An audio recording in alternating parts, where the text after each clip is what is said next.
Maximum विद्यार्थी वो होते हैं, टारगेट बैच वो करते हैं जो कहीं ना कहीं क्लासेज किए हुए रहते हैं। सही बात है। हाँ, टारगेट बैच का मतलब मैक्सिमम लोग वही जो क्लासेज किए हुए रहते हैं, मतलब ये फाउंडेशन के तौर पर नहीं है, स्पीड रहेगा आपका, है ना, तभी तो 3 महीने में आपका पूरा कंप्लीट भी आपका हो जाएगा। ठीक है, उसके बाद नंबर सिस्टम के बाद हम पढ़ा देंगे आपको मेंसुरेशन। कहेगा ये क्या है? तो मेंसुरेशन में बहुत सारी चीज याद करना है, फॉर्मूलाज वगैरह। इसको अगर हम इंस्टेंट पढ़ा देंगे इसके जस्ट बाद, तो आपके पास फॉर्मूलाज को याद करने का समय मिल जाएगा। सही बात है। और आखिरी में पढ़ाएंगे तो फिर समय नहीं मिलेगा। तो फर्स्ट नंबर पर ये, सेकंड नंबर पर ये पढ़ाएंगे और आखिरी में फिर आपका अर्थमेटिक पढ़ाया जाएगा। आपका अर्थमेटिक के सारे चैप्टर्स से क्वेश्चंस बनेंगे एग्जाम में। सही बात है। एक चीज और देखो, आपका मेहनत हमारे तरफ से पूरा किया जाएगा, विजय सर के तरफ से पूरा किया जाएगा। और आप अगर पूरी शिद्दत से पढ़ाई करते हैं, वर्क वगैरह करते हैं, तो कहीं ना कहीं इसमें आपको मैथ्स और रीजनिंग में किसी भी तरह की कोई प्रॉब्लम नहीं होगी। एक और चीजें हैं, जब खत्म हो जाएगा उसके बाद 10 ठो जो है आपका मिक्स जो है टेस्ट भी आपका होगा, मिक्स रहेगा। उसमें जीके जीएस भी रहेगा, आपका हिंदी भी रहेगा, मतलब जो होता है सब का सब उसमें आपका रहेगा। 10 ठो मिक्स आपका टेस्ट होगा, ये लास्ट में आपका। ठीक है। दूसरी नंबर चीज, मैथ और रीजनिंग का जो टेस्ट है वो क्लासरूम में कभी कभी होगा। अब बाकी हर दिन जो है, एक सप्ताह बाद से जब सारे लोग फिक्स हो जाएंगे, है ना, तो एक सप्ताह बाद से हर दिन जो है आपको हम लगभग 50 सवाल आपको हम देंगे हर दिन, डेली आपका 5 दिन बाद से देना शुरू कर देंगे। अरे आप लोग, अरे यही है कि जैसे कहिएगा 5 दिन बाद 7 दिन बाद दीजिएगा, तो आप तो नंबर सिस्टम का कुछ चैप्टर पढ़ाए रहिएगा 5-7 दिन में, तो पूरा का दीजिएगा तो मिलेगा आपको पूरा का ही, ये मिक्स ही मिलेगा आपका। ऐसा थोड़ी का फ्रेशर है, मतलब जितना चैप्टर पढ़ाए उतने, आप पहले से भी तो आपको जानकारी है, तो आप सेट लगाना है और हर दिन सवाल को बनाना है। अगर 2-4 सवाल ना बने तो हम संडे को 1 आध घंटा समय रखेंगे, जो भी सप्ताह में आपका 4-5 को सेट हुआ है उस सारे में जो डाउट है उसको आप पूछ सकते हैं। सही बात है। हर दिन आपको दिया जाएगा ये, है ना। और हर दिन जो है आपको फोटोकॉपी नहीं मिलेगा, टेलीग्राम पर पीडीएफ डलाएगा, ठीक ना, क्वेश्चंस का। हाँ, अरे मोबाइल फिर अपना फोटोकॉपी निकलवा लीजिएगा, है ना। हाँ, नहीं वो हर दिन वाला कारोबार गड़बड़ा जाएगा आपका, है ना। वो बांटे ही में टाइम लग जाएगा आधा, है ना, आधा टाइम जो है वो बांटे ही में आपका लग जाएगा, तो वो डेली वाला गड़बड़ा जाएगा आपका। पीडीएफ डेली आपका डला जाएगा, या तो आप निकलवा लीजिएगा या फोन से ही अपना काम कर लीजिएगा। रील्स देखने के लिए टाइम है फोन में, और सवाल बनाने के लिए टाइम नहीं आपके पास, है ना। और ये एनी हाउ बना के आना है, कॉपी जांच होगा। अब रीजनिंग वाला सर हो सकता है ना जांच करे, उनको मारने का आदत नहीं, लेकिन हमको है ठोकने का आदत, है ना। सही बता रहे हैं, है ना। तो ये चीज हम जांच करेंगे हर दिन, किसी भी विद्यार्थी को जांच किया जा सकता है। हम चाहते हैं कि आपको मैथ रीजनिंग में तनिक समस्या ना हो, 3 महीना बाद अब एकदम आग बन के निकले एकदम, है ना।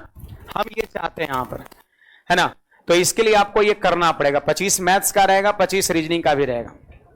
हम तो भाई ठोकेंगे, है ना, बता रहे हैं। अगर कहीं अगर मिला और कोई शिकायत नहीं, आपको एनी हाउ टाइम निकाल के बनाना ही है। 2-4 क्वेश्चन ना बने तो अपने फ्रेंड सर्कल में डिस्कस करके, तुमको आता है उससे पूछ के बनाइए, डेरे पर अपना लॉजे में चर्चा करिए, है ना।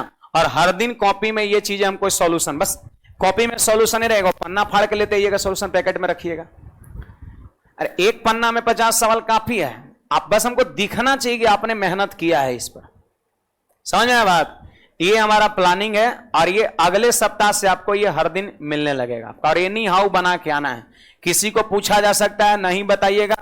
2 चीजें, 1-2 दिन पीटेंगे, फिर भी नहीं बताएंगे तो भगा देंगे, फिर एडमिशन तो आप लोग का हो ही जाया रहेगा आपका। सही बात है। और ऑनलाइन वाले विद्यार्थी आप लोग को भी हर दिन पीडीएफ जो है ये डाला जाएगा। तो चलिए, यही हमारी प्लानिंग, और उम्मीद करते हैं कि 3 महीना तक लगातार अगर ये चलता रहा तो बहुत बेहतरीन तरीके से आपका चीजें कंप्लीट हो जाएगा। सही बात है।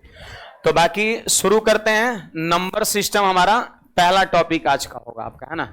अभी ये नंबर सिस्टम का थ्योरी शुरू करते हैं। हेडिंग लगाइएगा सब लोग, नंबर सिस्टम। हाँ, और जहां तक जीडी का बुक की बात है, जीडी बिहार एसएससी की बुक की बात है, तो देखो जीडी के लिए मैंने एक दिन आप लोग को बुलाया था, शायद 3 नवंबर को, नहीं ध्यान नहीं है, कोई डेट था, कौन सा डेट था? 21 अक्टूबर को नहीं 21 सितंबर को बुलाए थे, है ना। फिर लगले तुरंत बिहार एसएससी का आपका दे दिया था वैकेंसी। तो हमने मंथन किया, देखा कि दोनों का सिलेबस लगभग सेम है, तो क्यों नहीं इन दोनों को साथ पढ़ा दिया जाए आपका, है ना। तो फिर मैंने बुक हम तैयार कर चुके थे जीडी का, फिर बुक में थोड़ा बदलाव किए, फिर है ना, उसमें फिर बदलाव किए, 1-2 दिन में प्रिंट होकर के आ जाएगा आपका, है ना, जो क्लास में मटेरियल जो रहेगा वो आपका। चलिए स्टार्ट करते हैं। हेडिंग सब लोग लगा लेंगे यहाँ पर, नंबर सिस्टम। कुछ पूछना है किसी को बोल सकते हैं, कुछ विद्यार्थी पूछना चाहते हैं, कुछ कहना चाहते हैं, बोल सकते हैं। और बाकी टाइम हमारा पहले होगा 12 से 1 वाला शेड्यूल, उसके बाद विजय सर आपको रीजनिंग पढ़ाएंगे, है ना। देखिएगा ऑनलाइन वाले विद्यार्थी ध्यान देंगे। नंबर सिस्टम में सबसे पहला हमारा पॉइंट जो है वो इंट्रोडक्शन ऑफ नंबर है। इंट्रोडक्शन ऑफ नंबर्स, संख्याओं का परिचय। आपका सिलेबस में इंट्रोडक्शन ऑफ नंबर्स का मेंशन किया है, मतलब नंबर्स जितने भी प्रकार के होते हैं सबके बारे में पढ़ना है। जैसे देख लो, सबसे पहली बात यहां पर समझते भी जाना है और लिखते भी जाना है ना। सबसे पहला नंबर है प्राकृत संख्या है। प्राकृत संख्या जिसको अंग्रेजी में कहते हैं नेचुरल नंबर कहते हैं, नेचुरल नंबर कहते हैं। सबको पता है, देखो 1 2 3 4 5 6 dot dot dot dot dot, इसी को हम लोग प्राकृत संख्या कहते हैं। गिनती की संख्या प्राकृत संख्या कहलाती है। आप बताओ गिनती कहां शुरू होता है? 1 से शुरू होता है, तो इसे हम प्राकृत संख्या कहेंगे। एक चीज और है, एक फ्रेश कॉपी जो है आप सब लोग रखिएगा अपना, समझ आ रहा है? एक फ्रेश कॉपी रखिएगा, एग्जाम देने जाइएगा, आइएगा तो मिलाना होगा कै गो लड़ा कै गो ना लड़ा। सब लड़ेगा पूरा का पूरा, इतना हमारा दावा है ना। हमें अपने आप पर भरोसा है, हमारे कंटेंट पे भरोसा है, हमें पता है कि क्या सवाल एग्जाम में बन सकता है। तो आप कॉपी एगो फ्रेश रखिएगा, तब ना इसको भी आप जज कर पाइएगा कितना लड़ा, है ना। तो एगो फ्रेश कॉपी रहने से नहीं, आज इस पे लिख लिए कल उस पे लिख लिए। एगो बना लीजिए बिहार एसएससी मैथ और रीजनिंग, है ना। एक तरफ रखना, आधा में मैथ और आधा में रीजनिंग डाल देना है आपका। चलो, तो ये प्राकृत संख्या हो गया, नेचुरल नंबर। गिनती की संख्या प्राकृत संख्या कहते हैं। दूसरा नंबर हमारा हो गया, दूसरा नंबर होता है आपका पूर्ण संख्या होता है। पूर्ण संख्या जिसको कहते हैं होल नंबर कहते हैं, होल नंबर। देखो 0 से स्टार्ट कर दो, 0 1 2 3 4 5 dot dot dot dot dot dot dot, पता है ये कहलाएगा आपका होल नंबर, पूर्ण संख्या कहलाएगा। 1 से शुरू हो जाए तो प्राकृत संख्या और 0 से शुरू हो जाए तो पूर्ण संख्या आपका होगा, है ना। तीसरी नंबर बात है आपका, देखो पूर्णांक। पूर्णांक, पूर्णांक को हम लोग कहते हैं इंटीजर कहते हैं। पूर्णांक को हम लोग कहते हैं इंटीजर। अब देखो इसके बारे में जानिए सब लोग। देखो dot dot dot -3 -2 -1 0 +1 +2 +3 dot dot dot dot dot dot. अब देखिए इसमें सब लोग समझिएगा, 0 से पहले जो भी पूर्णांक होता है सब का सब निगेटिव होता है, सही बात है जी। तो इसको हम कहते हैं निगेटिव इंटीजर। और 0 के बाद जो भी होता है सब का सब पॉजिटिव इंटीजर होता है, तो इसको हम कहेंगे पॉजिटिव इंटीजर। और ये जो 0 आपको दिख रहा है ना, 0 को हम कहते हैं न्यूट्रल इंटीजर कहते हैं। न्यूट्रल इंटीजर हिंदी में कहते हैं उदासीन पूर्णांक कहते हैं, उदासीन पूर्णांक कहते हैं। 0 को कौन सा पूर्णांक? उदासीन पूर्णांक। और 0 के बाद जो भी होगा सब होता है धनात्मक, तो इसको कहेंगे धनात्मक पूर्णांक या पॉजिटिव इंटीजर, है ना। 0 से पहले सब जो है माइनस में होता है, तो इन सभी को नेगेटिव इंटीजर कहते हैं। अगर आपसे कोई पूछ दिया कि बताओ सबसे बड़ा नेगेटिव इंटीजर कौन है, सबसे बड़ा नेगेटिव इंटीजर ऋणात्मक पूर्णांक कौन है, तो देखो ये जो क्रम है ना ये बढ़ने का है। -3 से बड़ा -2, -2 से बड़ा -1, -1 से बड़ा 0, 0 से बड़ा 1 से बड़ा 2, ऐसे बढ़ते क्रम है। तो सबसे बड़ा यहां पर निगेटिव इंटीजर कौन है? सबसे बड़ा माइनस वाली संख्या है -1। तो ये सवाल बन सकता है सबसे बड़ा निगेटिव इंटीजर आपका -1 होगा। इससे ही छोटा है, इससे छोटा है, सबसे बड़ा निगेटिव इंटीजर -1 हो गया। तो ये तीनों बात क्लियर हो गया। प्राकृत संख्या बोलिए कहां शुरू होता है? 1 से शुरू होता है नेचुरल नंबर। होल नंबर पूर्ण संख्या कहां से? 0 से शुरू होता है। पूर्णांक संख्या 3 प्रकार का होता है। पूर्णांक 3 टाइप का होता है। एक होता है धनात्मक पूर्णांक। कोई पूछेगा धनात्मक पूर्णांक का एग्जांपल बताओ तो कहेगा 1 2 3 4 5 6 7 8 ऐसे। ऋणात्मक पूर्णांक का बताओ एग्जांपल तो -1 -2 -3 -4। 0 सब छोटा होता है और धनात्मक पूर्णांक 0 से बड़ा। और 0 को बोलते हैं उदासीन पूर्णांक, न्यूट्रल इंटीजर। सबसे बड़ा ऋणात्मक पूर्णांक हमारा -1 होता है। ठीक ना, ये चीज है हमारा। चलो इसके बाद यहां पर आ जाइए 4 नंबर में सभी लोग। यहां पर ऊपर में आइए 4 नंबर में आपका। देखिए 4 नंबर यहां पर हम कहेंगे परिमेय संख्या।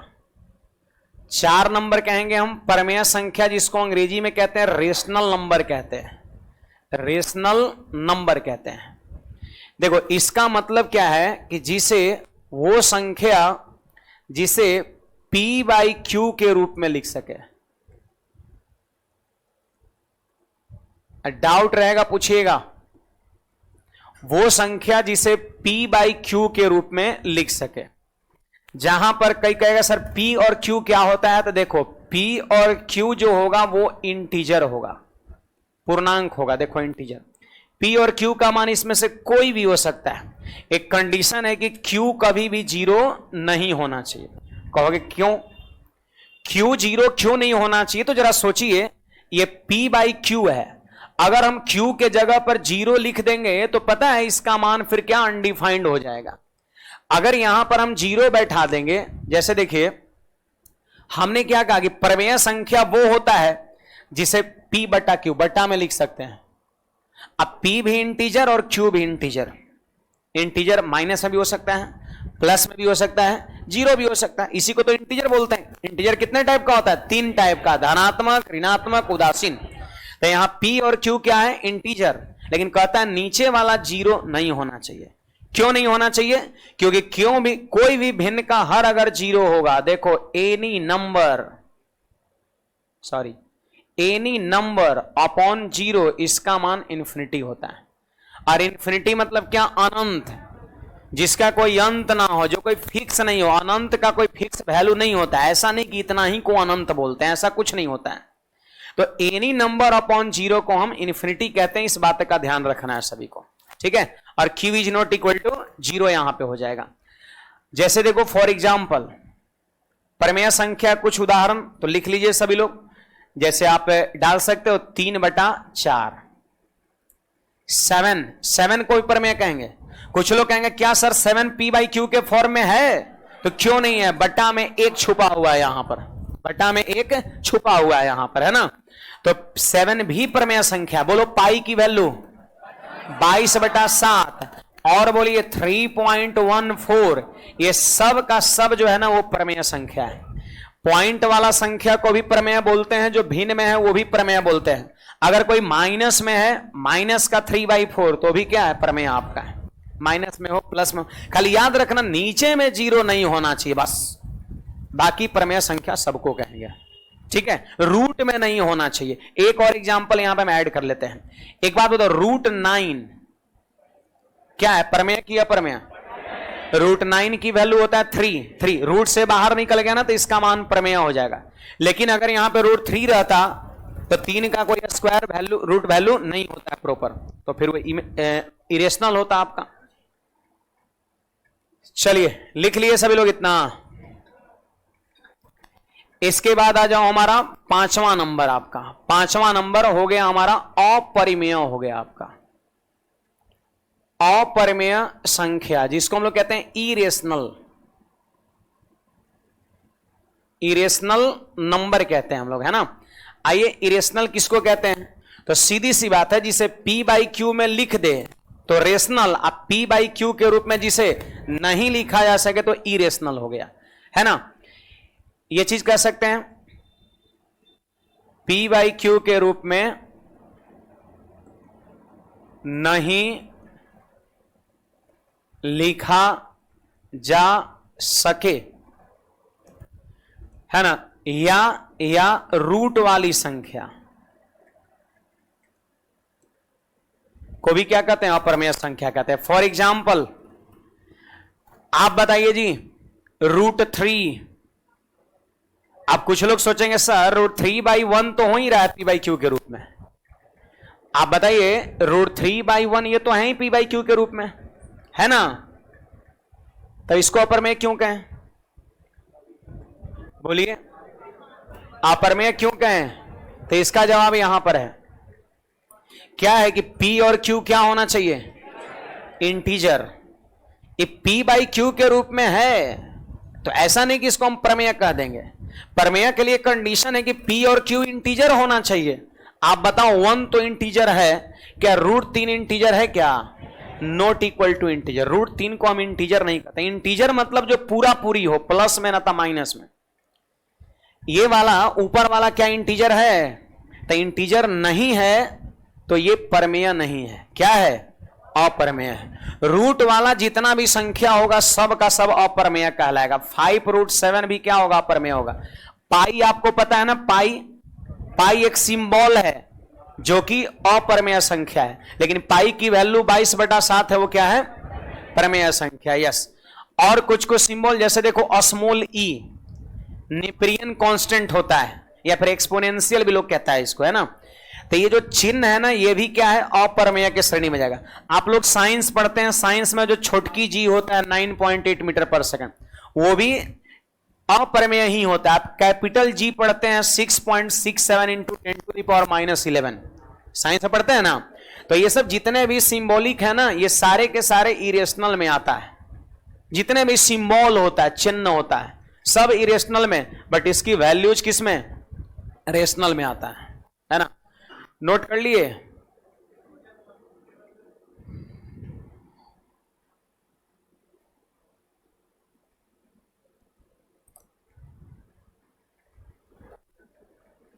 चलिए भाई, अनुभव कुमार अनुभव लेने आए हैं, सही बात है। अन्नू पहले अर्थमेटिक, अरे पहले किसी को पढ़ना है, नंबर सिस्टम मेरा बढ़िया है इसलिए पहले अर्थमेटिक स्टार्ट करो, लिखते रही। अब किसी का अर्थमेटिक भी तो बढ़िया है, हैं? प्रिंस, आशीष, मनीषा, सुमन, अच्छी बात है, आनंद बहुत अच्छे। चलिए, इसमें कोई डाउट है किसी को, पूछ सकते हैं। याद हो गया, प्राकृत कहां शुरू, 1 से, और होल नंबर 0 से। इंटीजर की बात करें तो इंटीजर 3 तरह का है ना। ये आपका पॉजिटिव इंटीजर, 0 से पहले माइनस वाला नेगेटिव इंटीजर, 0 को न्यूट्रल इंटीजर। इसके बाद हमने कहा कि सबसे बड़ा नेगेटिव इंटीजर -1 होता है, ये सब याद कर लेना है। परमेय संख्या की बात करें तो जिसे P बाई क्यू के रूप में लिख सकते हैं। कंडीशन है कि दोनों इंटीजर होना चाहिए। इंटीजर मतलब ई वाला, प्लस में ना तो माइनस में, है ना। और साथ साथ कंडीशन क्या है कि नीचे वाला 0 नहीं होना चाहिए, Q is not equal to 0। क्यों, क्योंकि नीचे वाला जब 0 होगा तो इसका मान इन्फिनिटी हो जाएगा, ठीक है। इसके बाद हमने ये सब सारा एग्जाम्पल है। देखो √9 जो है ना, ये आपका परमेय के श्रेणी में जाएगा, लेकिन √3 देख लो, ये अपरमेय के श्रेणी में जाएगा। ऐसा क्यों, तो √9 बराबर कितना होता है, देखो बाहर निकल गया, 3/1 हो गया, ये भी इंटीजर, ये भी इंटीजर। लेकिन यहां पर ऐसा नहीं कि बाहर निकल जाएगा, इसलिए ये अपरमेय। जितने भी सिंबल होते हैं सारे के सारे अपरमेय होते हैं। रूट वाली जो भी संख्या होता है सब का सब अपरमेय, लेकिन रूट से जो बाहर निकल जाए उसका मान प्रमेय होता है। आप बताओ, एकरे श्रेणी में ना जाएगा, √9 समझे, क्यों 3 होगा, √4 कितना होगा, तो ये पूछने की बात क्या है, ए में ना आ रहा है ना। 0 क्या, 0 क्या होगा आप ही बताइए, परमेय होगा। 0 है मतलब क्या, 0/1, 0/1, ऐसा 1 नहीं, 0/2 भी 0 होता है, 0/3 भी 0 होता है। तो 0 जो है वो परमेय में चल जाएगा। क्यों, क्योंकि p बाई क्यू के रूप में है। देखो इंटीजर ई भी है और इंटीजर ई भी है। सवाल में कंडीशन है कि नीचे वाला जीरो नहीं होना चाहिए। मैंने ये बोला है ऊपर में तो जीरो चलेगा ही चलेगा। तो जीरो क्या है, परमेय की अपरमेय है? परमेय संख्या आपका है। हाँ चलो इसके बाद अब आगे बढ़ते हैं। यहां पर इसके बाद सभी लोग ध्यान दीजिएगा। देखो सम संख्या, सम संख्या जिसको अंग्रेजी में कहते हैं हम लोग इवन नंबर कहते हैं, इवन नंबर कहते हैं। ध्यान दीजिएगा, सम संख्या जिसको हम कहते हैं इवन नंबर, इवन नंबर। बताइए जी, इवन नंबर जो होता है ना वो 2k फॉर्म में होता है, 2k फॉर्म में होता है। इवन नंबर जो भी होता है वो सब का सब 2k फॉर्म में होता है।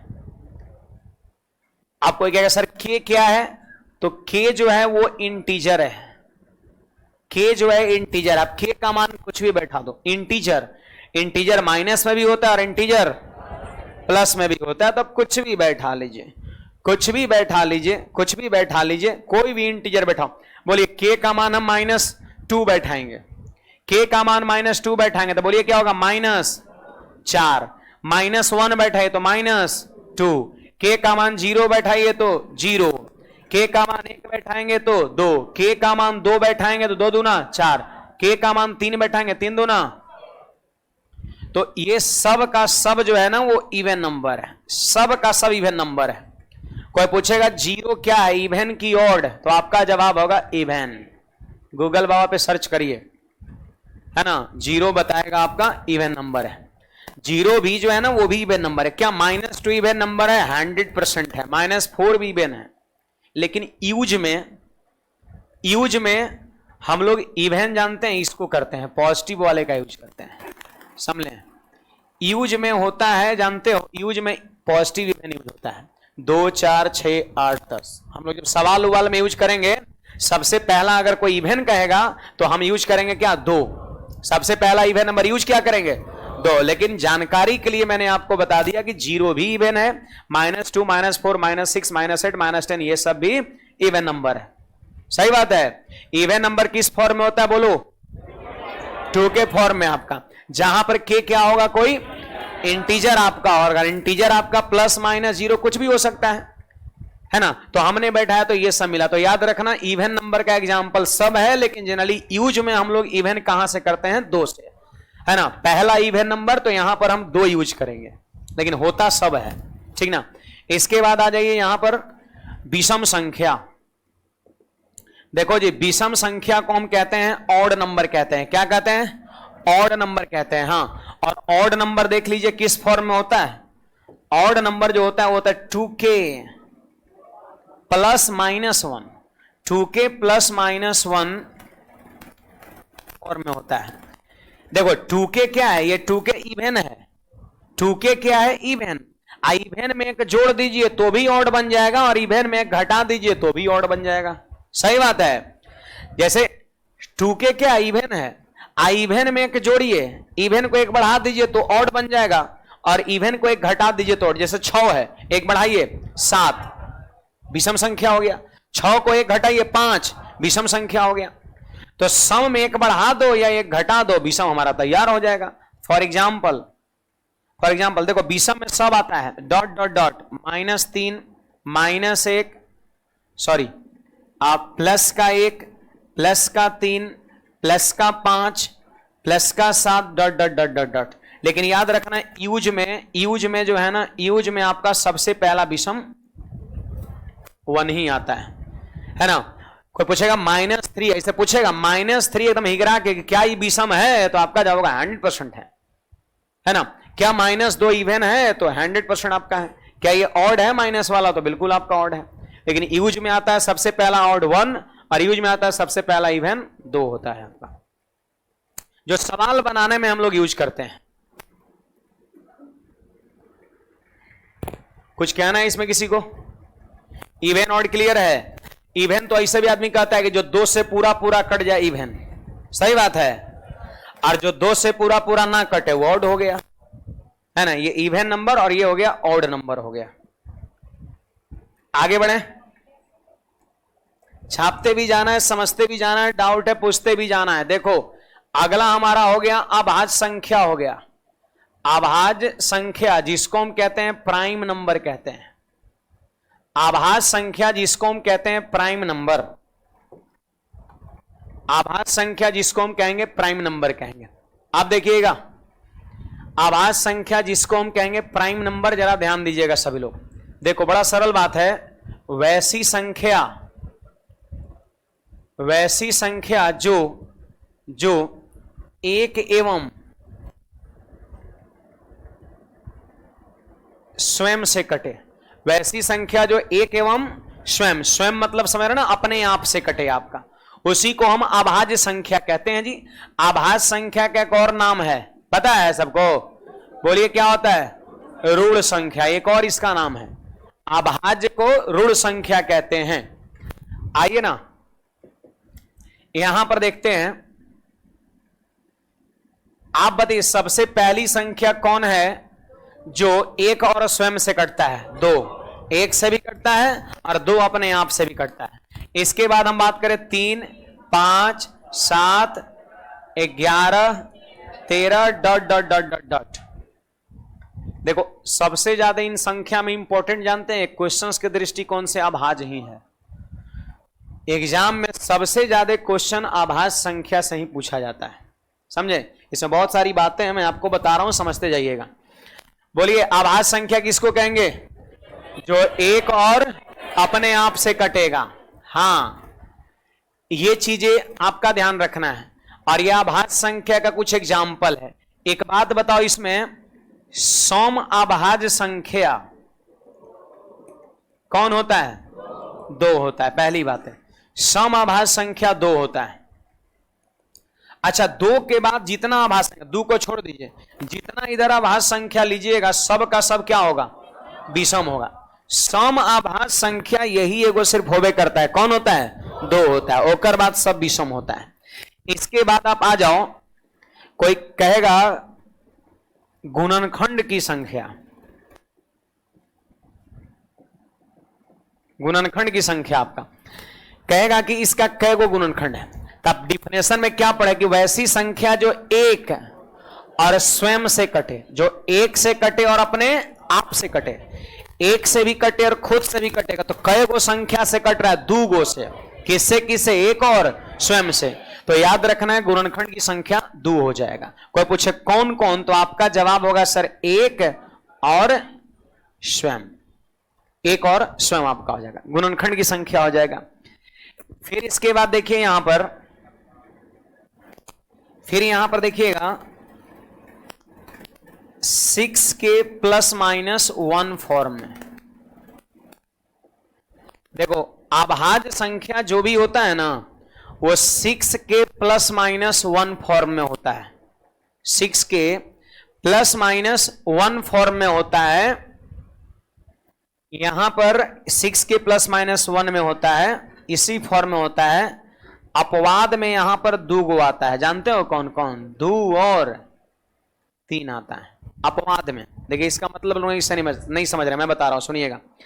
मेरा कहना है कि जितनी भी अभाज्य संख्याएं होती है सब का सब 6 के +-1 फॉर्म में होता है ना। देखो ये कैसे, कौन फॉर्म, कितना फॉर्म है?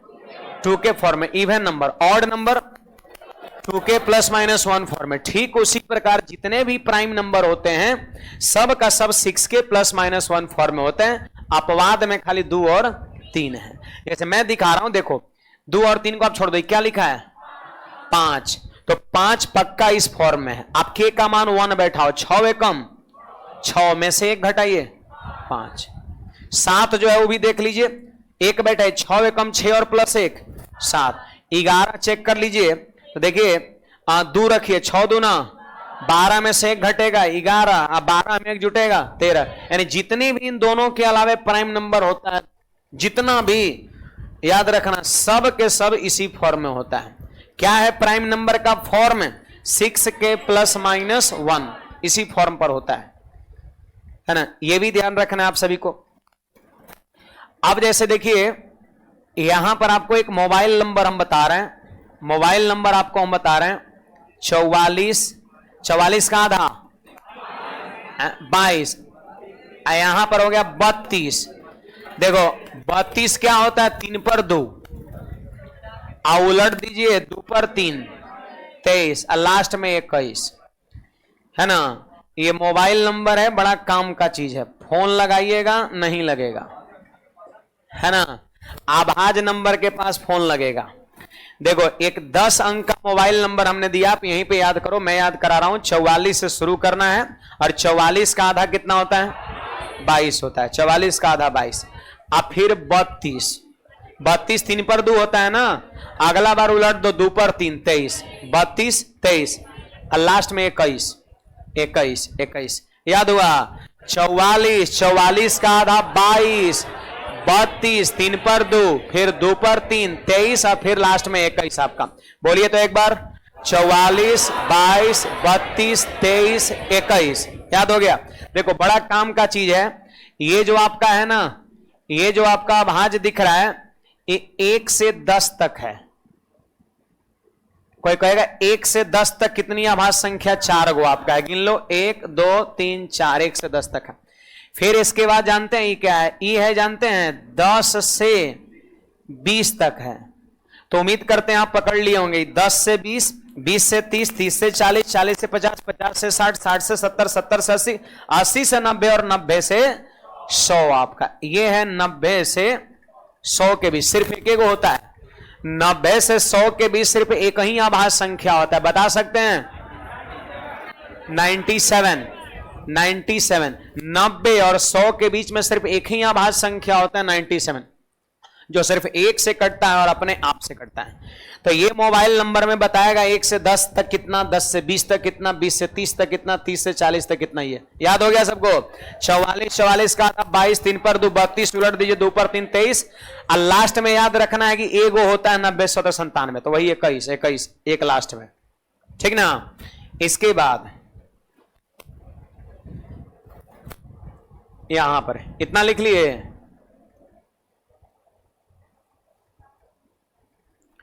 इधर आ जाओ यहां पर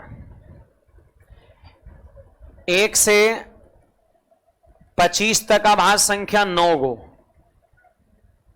1 से 50 तक 15 गो, 1 से 100 तक 25 गो, 1 से 200 तक, रेलवे में पूछा है 200 तक 46 गो, है ना। और 1 से 1000 तक, 1 से 1000 तक CGL SSC द्वारा पूछा गया है 168 गो आपका, है ना। कम से कम 1 से 100 तक ये तो कम से कम 25 याद रखना है। 1 से 25 तक 9 गो, 1 से 50 तक 15 गो और 1 से 100 तक 25 गो, इतना कम से कम जरूर याद रखना है। ये रेलवे में पूछा गया 1 से 200 तक। बाकी जितने भी सवाल एग्जाम में बनते हैं वो सब यहीं से घूमता फिरता आपका है, यही 3 गो से ज्यादातर आपका, यही 3 गो से। 2 गो हम एक्स्ट्रा लिखवा दिए, 1 से 200 तक और 1 से 1000 तक। अब कुछ लोग सोच रहे हैं सर कोई नियम बताइए ना कि ऐसा रटेंगे, तो एक चीज जान लो, साफ जवाब हमारा है कि आपको रटना ही पड़ेगा, दूसरा कोई विकल्प नहीं है। क्यों विकल्प नहीं है? तो आभाज्य संख्या का कोई नियम कानून नहीं होता। आप खुद देखिए यहां पर, बताओ ये कितना से बढ़ रहा है, सब लोग बोलिए 1 से, और ये कितना से, और ये कितना, अब फिर आप देख रहे हैं कहीं 4 से, कहीं 2 से, कहीं 1 से। तो जब तक ये कोई प्रॉपर सीरीज में नहीं रहेगा तब तक फॉर्मूला कैसे लगेगा? फॉर्मूला तो तब लगता है जब कोई निश्चित रूल को फॉलो करता है। तो कभी कुछ कभी कुछ कभी कुछ कभी कुछ आ जा रहा है। इसलिए याद रखना आभाज्य का कोई फॉर्मूला नहीं होता है। आभाज्य में जो भी बातें हैं सब रटने वाला है, और एग्जाम में एक लिमिटेड चीज आभाज्य से पूछा जाता है, और वो सारी चीज मैं यहां पे लिखा रहा हूं आपको। कुछ कहना है इतना में बोलिएगा।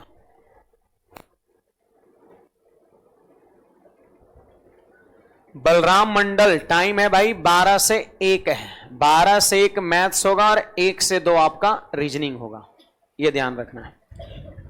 5 मिनट एने ओने हो सकता है, 5-7 मिनट, ऐसा कुछ नहीं है। इसमें कोई डाउट?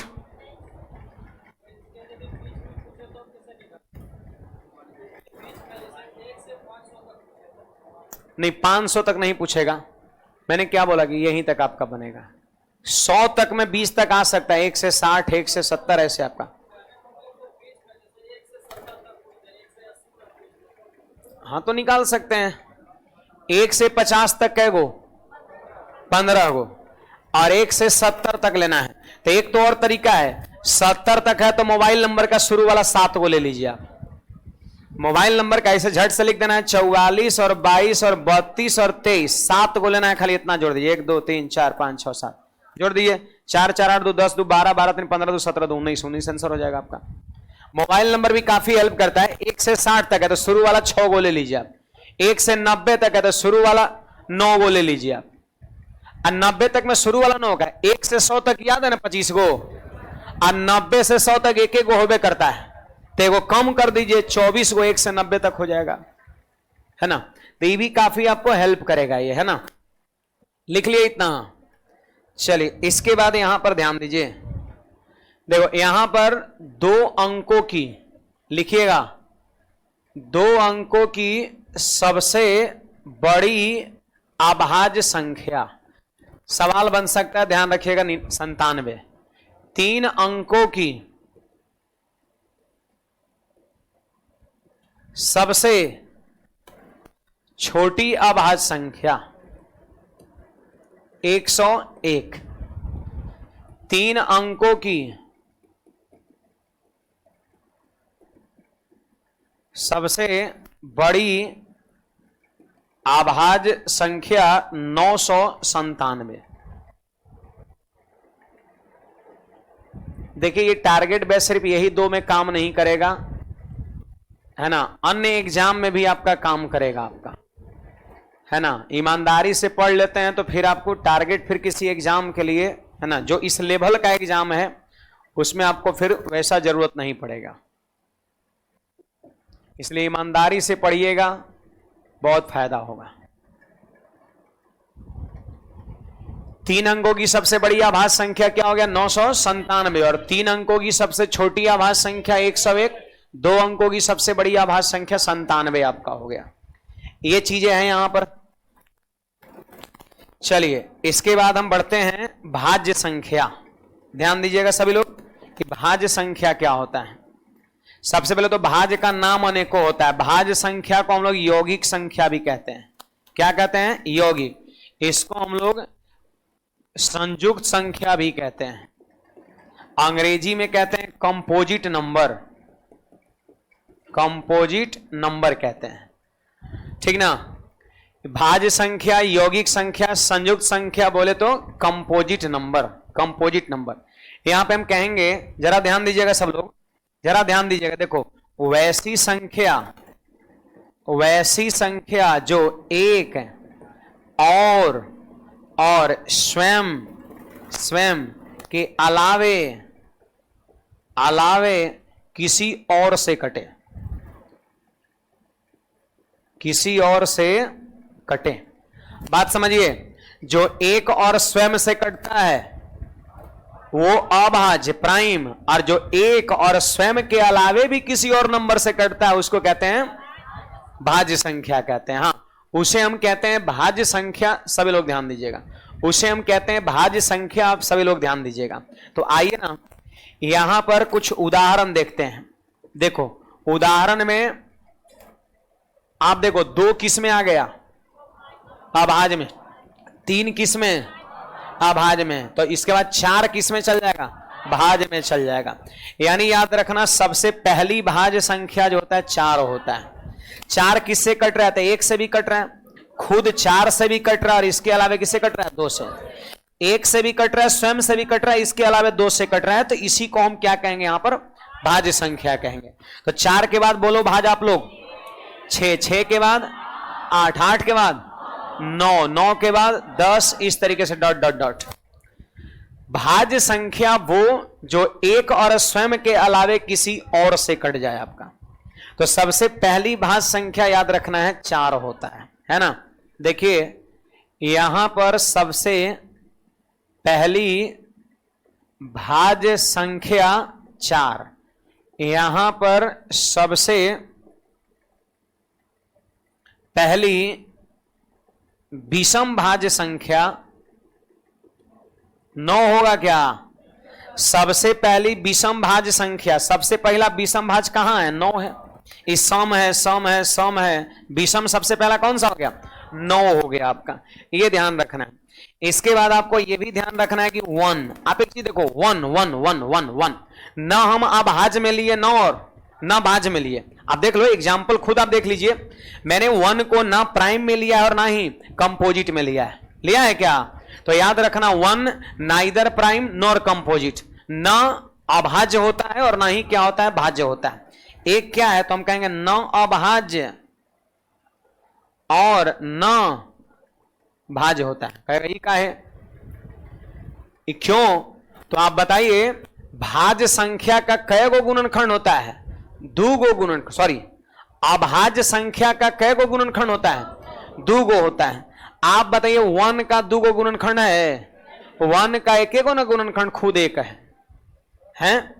तो कैसे अभाज्य की श्रेणी में चला जाएगा? अभाज्य होने के लिए उसका 2 गो गुणनखंड होना चाहिए, लेकिन यहां पर एक का एक ही गुणनखंड है, तो अभाज्य की श्रेणी में भी नहीं रहेगा और भाज्य के भी श्रेणी में नहीं रहेगा। कोई क्या भाज्य में कै गो गुणनखंड है ना? अगर कोई कह देगा कि यहां पर गुणनखंड की संख्या बताओ, गुणनखंड की संख्या बताओ, तो याद रखना 2 से अधिक, 2 से अधिक। अब फिक्स नहीं है, किसी का 3 गो भी होगा, किसी का 4 गो भी होगा, किसी को 50 गो भी होगा, किसी का 10 को भी, लेकिन 2 गो से पक्का ज्यादा होगा। अरे एक का क्या था, ना 2 था या 2 से ज्यादा था, इसलिए एक को हम क्या कहते हैं, ना भाज्य कहते हैं और ना भाज्य कहते हैं, है ना? इसमें कोई डाउट पूछना है बोलिएगा, इसमें कोई डाउट है किसी विद्यार्थी को बोलेंगे?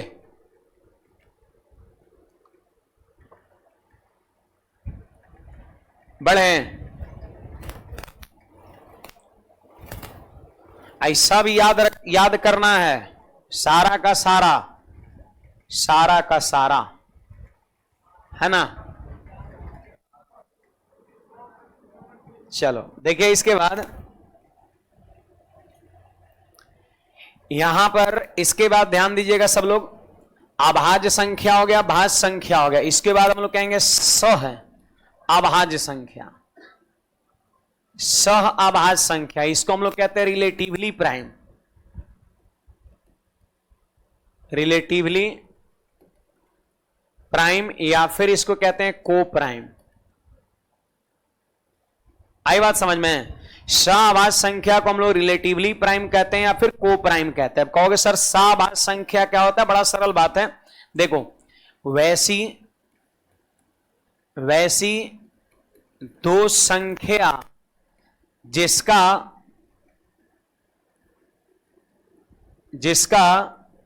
HCF 1 हो, सही बात है, वैसी 2 संख्या जिसका HCF 1 हो, वैसी 2 संख्या जिसका HCF 1 हो। आप सभी लोग को ध्यान रखना है, वैसी 2 संख्या जिसका HCF 1 हो, उसी को हम रिलेटिवली प्राइम या को प्राइम कहते हैं। देखो फॉर एग्जाम्पल आप सारे विद्यार्थी ध्यान दीजिए, देखो यहां पर हम 8 ले लिए और यहां ले लिए 15, क्या इसका मसा एक है? मसा जानते हैं? वैसे आगे पढ़ाया जाएगा आपको, है ना, लेकिन मसा का मतलब मैं बता दूं कि वो बड़ी से बड़ी संख्या जिससे 8 भी कट जाए और 15 भी, दोनों कट जाए, तो दोनों बताओ किससे कट रहा है? दोनों एक से। कुछ लोग सोच रहे सर 4 से तो कट ही रहा है, तो 4 से ही ना कट रहा है, वो कहां कट रहा है ना? दोनों अगर कट रहा है तो सिर्फ एक से कट रहा है। अच्छा एक बात बताइए, अगर हम 3 और 9 ले ले, क्या ये को प्राइम होगा?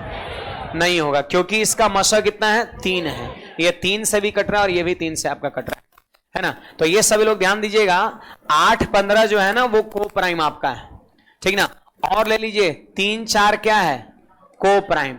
आप ले लो 16 और 19 क्या होता है? को प्राइम ETC आपका, सही बात है।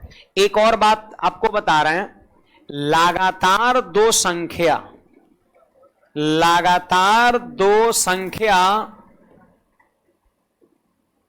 को प्राइम कहलाती है। लगातार 2 संख्या आप कहीं से ले लीजिए, कहीं से 2 को लगातार ले लीजिए, को प्राइम कहलाएगा आपका वो। 4 5 5 6 6 7 7 8 9 10 100 101 99 184 85 सब का देख लीजिए, HCF पक्का कितना होगा? 1 आपका होगा, है ना? देखिए यहां पर अगला को प्राइम नंबर का गुणनफल सॉरी को प्राइम नंबर का एलसीएम उसका गुणनफल होता है। को प्राइम नंबर का एलसीएम क्या होता है? उसका गुणनफल होता है। और कोई कहेगा एचसीएफ क्या होता है, तो हम कहेंगे एचसीएफ 1 होता है। वो तो डिफरेंस में देख लिए, को प्राइम नंबर का एचसीएफ 1 होता है, एलसीएम गुणनफल होता है। कोई पूछेगा कि 8 और 15 को प्राइम है, जरा इसका लसा बताओ, तो धड़ से गुना कर दीजिएगा, 15 8 120। सही बात है। कोई कहेगा 3 4 को प्राइम है, लसा बताओ, तो सीधे 4 3 12 गुणा कर देना है, 16 गुना 19। अब मसा कितना होता है?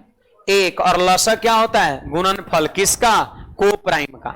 लगातार संख्याएं क्या कहलाती है? को प्राइम कहलाती है ना। ये चीज ध्यान रखना है। बोलो कोई डाउट है इसमें? तो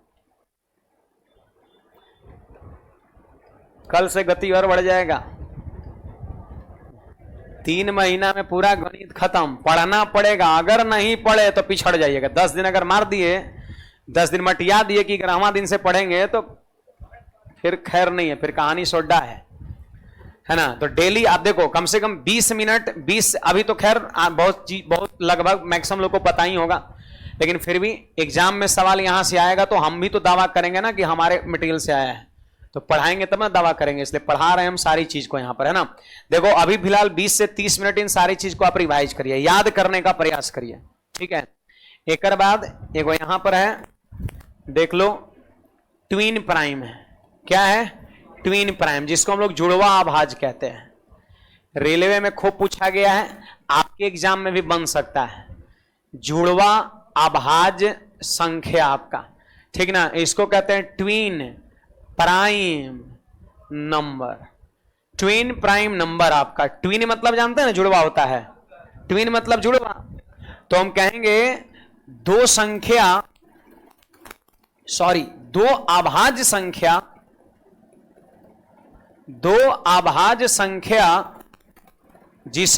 जिसमें 2 का अंतर हो।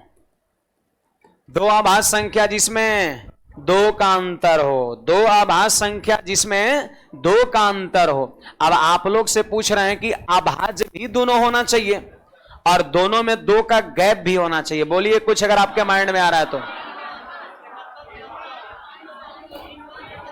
देखो सबसे पहले 3 5 है ना, 5 7 71 73, हाँ 11 13, अनेकों है 17 19 ETC। अब कितना लिखिएगा? देखो सब दोनों अभाज्य है और गैप कितने का है? 2 का, जिसमें 2 का गैप है। गैप जो है ना, देख लो 2 होना चाहिए। यहां पर गैप बराबर कितना होना चाहिए? 2। 2 गो अभाज्य संख्या जिसमें 2 का गैप हो, उसी का नाम ट्विन प्राइम होता है। चलो ये सवाल पूछा गया है, सबसे छोटी जुड़वा अभाज्य संख्या पूछा गया है। सबसे छोटी जुड़वा अभाज्य संख्या तो 3 5 हमारा आंसर हो जाएगा, ठीक है जी। ये चीज है आपका। आप बताओ अगला, रामानुजन नंबर। रामानुजन नंबर किसको कहते हैं? बस याद रखिएगा कि 1729 को रामानुजन नंबर कहते हैं। 1729 को हम रामानुजन नंबर कहते हैं, ठीक है। ये रामानुजन साहब मैथमेटिशियन थे, समझे। बहुत गणित का जबरदस्त जानकारी था। इंग्लैंड में थे, लंदन में कह सकते हैं ना, और इनका इलाज चल रहा था। कोई प्रॉब्लम होगा, है ना, स्वास्थ्य समस्या होगा, है ना। तो इनका एक मित्र था आपका, हार्डी करके था, ठीक है। बड़ा परम मित्र था, इनसे मिलने आया हॉस्पिटल में, और हॉस्पिटल में आते ही बता रहा है कि आज हमारा जतरा खराब है। हो सकता है इंग्लैंड का आदमी या कुछ अंग्रेजी में कुछ और कहता होगा, है ना। मैं अपनी बात कर रहा हूं कि आज हमारा जतरा खराब है। रामानुजन साहब बोलो मित्र, कैसे तुम्हारा जतरा खराब है? क्या हुआ? तो बोला वो हार्डी जो इसका मित्र था कि आज एगो टैक्सी से हम आए और टैक्सी का बड़ा घटिया नंबर था। रामानुजन साहब पूछे क्या नंबर था भाई? तो उन्होंने बताया कि उसके टैक्सी का नंबर था 1729। फिर उनके माथा चला 2-4 सेकंड 10 सेकंड, गणित के तो बहुत है ना। तो फिर उन्होंने बताया कि ये जतरा खराब नहीं है और ये खराब संख्या नहीं है, बहुत ही यूनिक संख्या है। उन्होंने बताया कि ये ऐसी संख्या है जिसको दो अलग अलग क्यूब नंबर के सम के फॉर्म में लिखा जा सकता है। जैसे 12 का क्यूब प्लस 1 का क्यूब और 10 का क्यूब और प्लस 8 का क्यूब।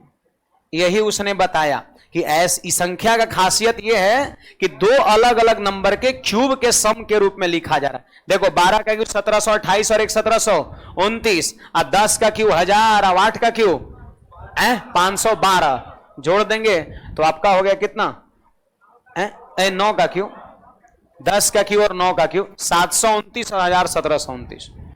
ये बताएं कि प्रॉपर्टी इसका ये है, ये गुण है इसमें। अब कैसे करो खराब है। उसी दिन से इसका नाम पड़ गया रामानुजन नंबर।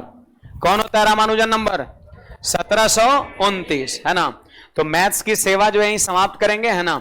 और कल एक इसमें आपको हम पढ़ाएंगे ट्रेंगुलर नंबर, सिर्फ एक रह गया है ना। थोड़ा सा टाइम लेगा ये, है ना। और उसके बाद जो है फिर हम आगे का टॉपिक शुरू करेंगे आपका, ठीक है। तो फिलहाल जो है विजय सर आएंगे और एक चीज और है, लाइव अलग से करना है?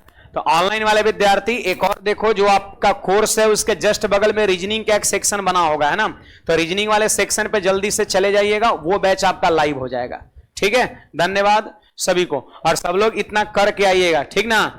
चलिए बाकी वापस मिलेंगे हम कल। बस विजय सर जल्दी से